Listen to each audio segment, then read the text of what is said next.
A woman and a dragon, both covered in wounds, trudge across a beach.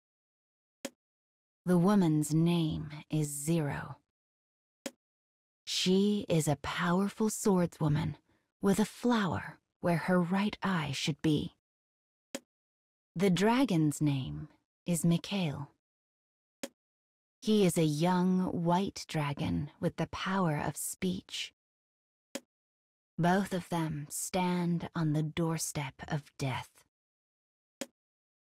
Blood flows freely from their wounds. It leaves a snaking trail of red along the coast. The army that has been following this trail now closes in on them. "Kill the traitors," they cry. This is the end. They can run no further. The woman grips her sword, steeling her resolve.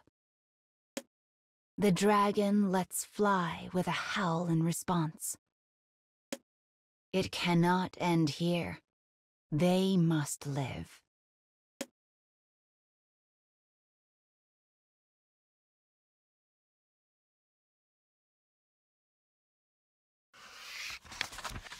The soldiers rush at them like waves from the sea. The swordswoman fights back, blood spraying from her wounds. In the midst of it all, something appears in the corner of her reddened vision.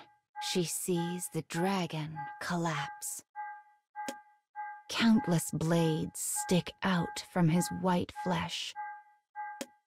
As the dragon lies in the sand, he ekes out a meager cry. The woman's hair rises in anger, and she immediately cleaves the soldier before her in twain. Sand flies as she rushes to the dragon's side. "I won't let you die." The woman stands in front of the dragon to shield him. Thump! The next thing she knows, an arrow is embedded deep into her chest. As she reaches up to pull it out, another follows. She lifts her head and stares at her enemy. But a third arrow finds its mark in her eye, as though they had been aiming for that very spot. Her sword slowly falls from her bloody fingers.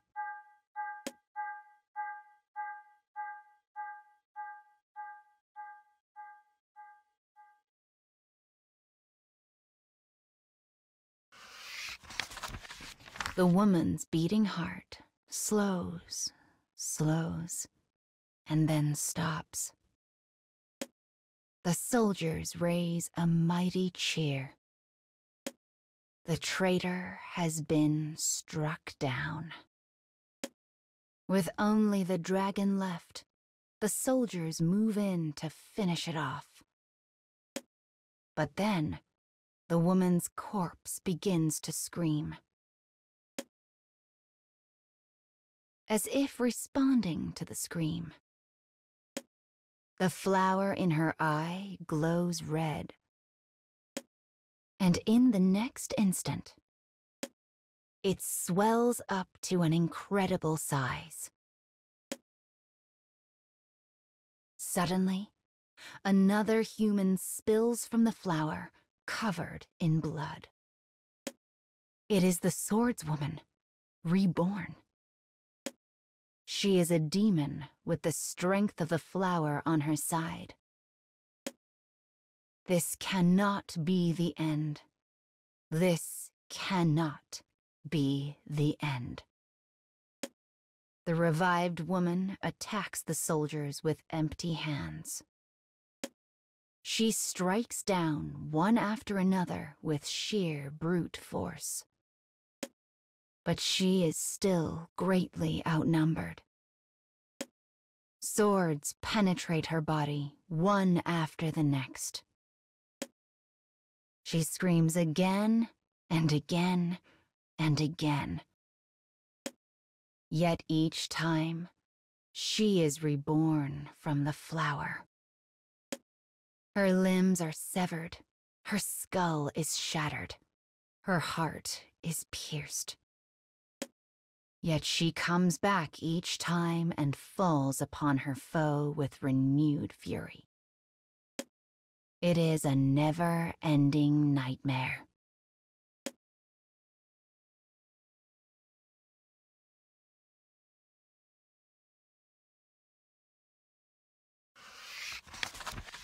Finally, the woman collapses in the sand.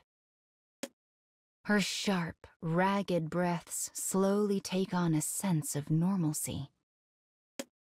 The battle is over. The only sound is that of the waves enveloping the crimson beach. Soon, the dragon's eyes flutter open. He looks over the mountains of dead soldiers, then back to the woman. "Thanks for saving me, Zero." His voice is that of an innocent child, a terrible mismatch for its massive size. "I only did what anyone should," the woman replies. The woman knows one absolute in her life. She must protect him. A flower blooms in her right eye. It is a cursed, loathsome power that would destroy the world. And only a dragon can extinguish it. Once you grow up and become stronger, I will have to tell you of my final wish. But until then, I will protect you, no matter how many of my lives it may cost.